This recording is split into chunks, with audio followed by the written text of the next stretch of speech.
നമസ്കാരം. നമ്മുടെ ചാനലിൽ തന്നെ മൂക്ക് വരയ്ക്കുന്ന നിരവധി ട്യൂട്ടോറിയൽസ് നമ്മൾ ചെയ്തിട്ടുണ്ട്. അതെല്ലാം ബേസിക് ആയിട്ടുള്ള സ്റ്റെപ്പ് ബൈ സ്റ്റെപ്പ് പ്രോസസ്സിലൂടെയാണ് നമ്മൾ ചെയ്തുകൊണ്ടിരുന്നത്. പക്ഷേ ഇത്തവണ വളരെ വെറൈറ്റി ആയിട്ട് നമ്മൾ ഇതുവരെ ചെയ്യാത്ത രീതിയിൽ എത്രയും സ്പീഡിൽ ഒരു നോസ് വരയ്ക്കുന്ന ഒരു ട്യൂട്ടോറിയലാണ്. ഇതിനായിട്ട് നമ്മൾ ഗ്രാഫൈറ്റ് പൗഡേഴ്സ് യൂസ് ചെയ്യുന്നുണ്ട്, ചാർക്കോൾ പൗഡർ യൂസ് ചെയ്യുന്നുണ്ട്. പെട്ടെന്ന് നോക്കുമ്പോൾ ഒരു റിയൽ നോസ് പോലെ തോന്നുമെങ്കിലും വളരെ സ്പീഡിൽ നിങ്ങൾക്ക് എല്ലാവർക്കും ചെയ്യാൻ പറ്റുന്നൊരു ക്ലാസ് ആയിരിക്കും. അപ്പോൾ സമയം ഒട്ടും കളയാതെ നമുക്ക് ക്ലാസ്സിലേക്ക് കടക്കാം. നമസ്കാരം, എൻ്റെ പേര് Sachin. I am an artist and I have a dream. Welcome to our art channel.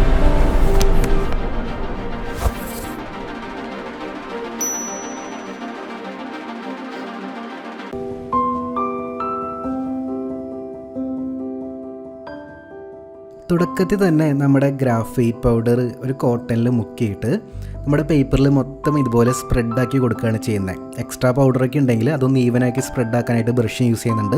അപ്പോൾ നമ്മുടെ പേപ്പർ ഇതുപോലെ ഒരു ഗ്രേ ടോണായിട്ട് കിട്ടും. എന്നിട്ട് ഒരു മോണോസ്യൂർ ഇറേസർ നമ്മൾ യൂസ് ചെയ്യുന്നുണ്ട്.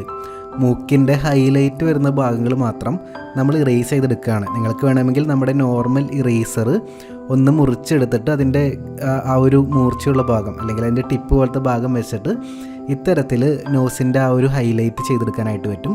ഇപ്പോൾ ഞാൻ യൂസ് ചെയ്യുന്ന ടൂൾ എന്ന് പറയുന്നത് നീഡബിൾ ഇറേസറാണ്. നമ്മുടെ നോർമൽ ഇറേസർ ഉപയോഗിച്ച് ഇത്തരത്തിൽ ലാർജ് ആയിട്ടുള്ള പോർഷൻസ് ഇറേസ് ചെയ്തെടുക്കാൻ പറ്റും. അപ്പോൾ ഈ ഒരു സ്റ്റെപ്പിൽ നമ്മൾ പെൻസിൽ പോലെ ഉപയോഗിക്കാതെ നമ്മുടെ നോസിൻ്റെ വൈറ്റ് വരുന്ന ഹൈലൈറ്റ് വരുന്ന ഭാഗങ്ങൾ നമ്മൾ മാർക്ക് ചെയ്തെടുക്കുകയാണ് ചെയ്യുന്നത്.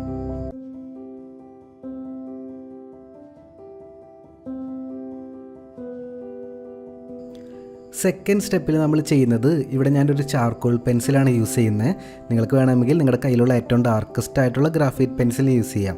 അത് ഉപയോഗിച്ച് ഏറ്റവും ഡാർക്ക് വരുന്ന ഭാഗങ്ങൾ ഒന്ന് മാർക്ക് ചെയ്തെടുക്കുകയാണ് ചെയ്യുന്നത്. അപ്പോൾ നോർമലി എങ്ങനെയാണ് ഡാർക്ക് വരുന്നുണ്ടായിരിക്കുക, മൂക്കിൻ്റെ ഹോളിൻ്റെ അകത്തും പിന്നെ മൂക്കിൻ്റെ താഴെയൊക്കെ ആയിരിക്കും ഡാർക്ക് ഷെയ്ഡ് കൂടുതൽ വരുന്നുണ്ടായിരിക്കുക ലൈറ്റിൻ്റെ ഷെയ്ഡിനനുസരിച്ചിട്ട്. അത്തരത്തിലുള്ള ഭാഗങ്ങൾ നല്ല രീതിയിൽ ഡാർക്കായിട്ട് തന്നെ ഷെയ്ഡ് ചെയ്തെടുക്കുകയാണ് ചെയ്യുന്നത്. അപ്പോൾ ഇത്രയും ചെയ്യുമ്പോഴേക്കും നമ്മുടെ ചിത്രത്തിൽ ഒരു മിഡിൽ ടോൺ കിട്ടിയിട്ടുണ്ടായിരിക്കും, ഏറ്റവും ലൈറ്റസ്റ്റ് ആയിട്ടുള്ള ടോൺ കിട്ടിയിട്ടുണ്ടായിരിക്കും, ഏറ്റവും ഡാർക്ക് ആയിട്ടുള്ള ടോണും കിട്ടിയിട്ടുണ്ടായിരിക്കും. ഇനി നമുക്ക് മിഡിൽ ടോൺ കുറച്ചും കൂടി ബിൽഡ് ചെയ്തെടുക്കണം എന്നുണ്ടെങ്കിൽ ഇവിടെ ഞാൻ കണ്ടോ ചാർക്കോൾ തന്നെ ഒരു ബ്രഷ് ഉപയോഗിച്ചിട്ട് ഒന്ന് സ്പ്രെഡാക്കി കൊടുക്കുന്നുണ്ട്. പിന്നെ നമുക്ക് ബ്ലെൻഡിങ് സ്റ്റമ്പോ കോട്ടൺ ബഡോ ഒക്കെ യൂസ് ചെയ്തിട്ട് കുറേ കൂടി മിഡിൽ ടോണുകൾ ഡിഫറെൻറ്റ് ഷെയ്ഡിൻ്റെ ഷേപ്പിൽ സ്പ്രെഡ് ചെയ്തെടുത്തു കഴിഞ്ഞാൽ കുറേ കൂടി നാച്ചുറലായിട്ടുള്ള മൂക്കിൻ്റെ എഫക്റ്റിലോട്ട് നമുക്കിതിനെ കൊണ്ടുവരാനായിട്ട് സാധിക്കും. അപ്പോൾ ഇവിടെ നമുക്ക് ആക്ച്വലി നല്ലൊരു റെഫറൻസ് പിക്ചറും കൂടെ കയ്യിലുണ്ടെങ്കിൽ ആ പിക്ചറിൽ നോക്കിയിട്ട് എവിടെയൊക്കെയാണോ ആ മൂക്കിൽ ലൈറ്റ്നസ് ഷാഡോ വീഴുന്നത് അതെല്ലാം നോക്കി അതിൻ്റെ ഷേപ്പുകൾ നോക്കി നമുക്ക് പതിയെ ബ്ലെൻഡ് ചെയ്തെടുത്തു കഴിഞ്ഞാൽ നമുക്ക് നല്ല രീതിയിൽ പെൻസിൽ അധികം ഉപയോഗിക്കാതെ പെട്ടെന്ന് തന്നെ റിയലിസ്റ്റിക് ആയിട്ടുള്ള ഷെയ്ഡിങ് ക്രിയേറ്റ് ചെയ്യാൻ പറ്റും. ഇപ്പോൾ ഇവിടെ ഞാൻ യൂസ് ചെയ്യുന്ന ബ്ലെൻഡിങ് സ്റ്റമ്പ് ശ്രദ്ധിച്ചോ, ഒരു നോർമൽ ബ്ലെൻഡിങ് സ്റ്റമ്പാണ്. പക്ഷേ അത് ഞാൻ ഗ്രാഫൈറ്റ് പൗഡറിൽ മുക്കിയിട്ടാണ് അപ്ലൈ ചെയ്യുന്നത്. അത് അപ്ലൈ ചെയ്യുന്ന സമയത്ത് അധികം പ്രഷർ കൊടുക്കാതിരിക്കാനായിട്ട് ശ്രദ്ധിക്കുക. മാക്സിമം ഈവനായിട്ട് ഷെയ്ഡ് വരുന്ന രീതിയിൽ ഒന്ന് പ്രാക്ടീസ് ചെയ്ത് കഴിഞ്ഞാൽ നിങ്ങൾക്കും ബെസ്റ്റായിട്ട് ഇത് ചെയ്യാനായിട്ട് സാധിക്കും.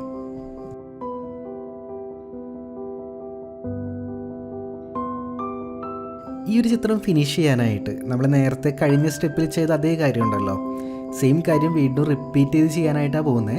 പക്ഷെ നമ്മളിവിടെ focus കൊടുക്കുന്നുണ്ടായിരിക്കുക patterns build ചെയ്യുന്നതിലായിരിക്കും.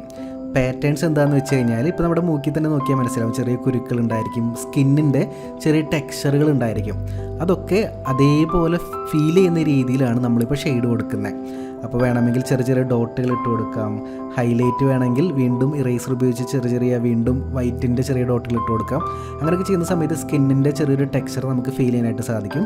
Extra dark shade വേണ്ട സ്ഥലങ്ങളിൽ വീണ്ടും ഞാൻ ഡാർക്ക് ഷെയ്ഡ് ചെയ്തിട്ട് ബ്രഷ് ഉപയോഗിച്ച് വീണ്ടും ബ്ലെൻഡ് ചെയ്ത് കൊടുക്കുന്നുണ്ട്. അപ്പോൾ ഇത് റിപ്പീറ്റഡ്ലി ഇങ്ങനെ ചെയ്യാം.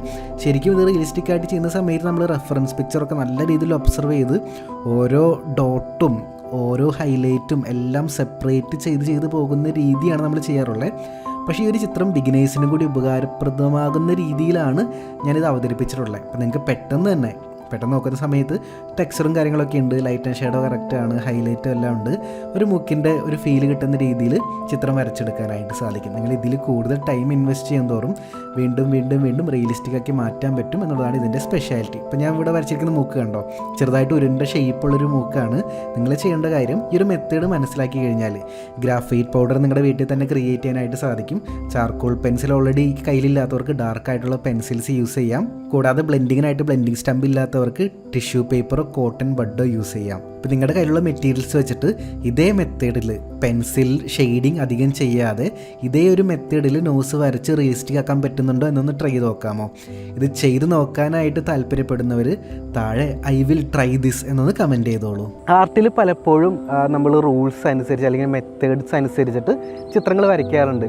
പക്ഷേ നിങ്ങൾ മനസ്സിലാക്കേണ്ട കാര്യം, മെത്തേഡ്സും റൂൾസ് അനുസരിച്ച് ചിത്രങ്ങൾ വരച്ച് പഠിച്ചു കഴിഞ്ഞാൽ അതെല്ലാം ബ്രേക്ക് ചെയ്യാനും നമുക്ക് പറ്റണം. അങ്ങനെ സാധിച്ചാൽ മാത്രമേ നമുക്ക് കുറച്ചും കൂടി ഔട്ട് ഓഫ് ദി ബോക്സ് ചിന്തിച്ച് പുതിയ പുതിയ കാര്യങ്ങളും ചിത്രങ്ങളൊക്കെ വരയ്ക്കാനായിട്ട് സാധിക്കുകയുള്ളൂ. ഇന്നത്തെ ഈ ഒരു വീഡിയോ നിങ്ങൾക്ക് ഇഷ്ടപ്പെട്ടെന്ന് വിചാരിക്കുന്നു.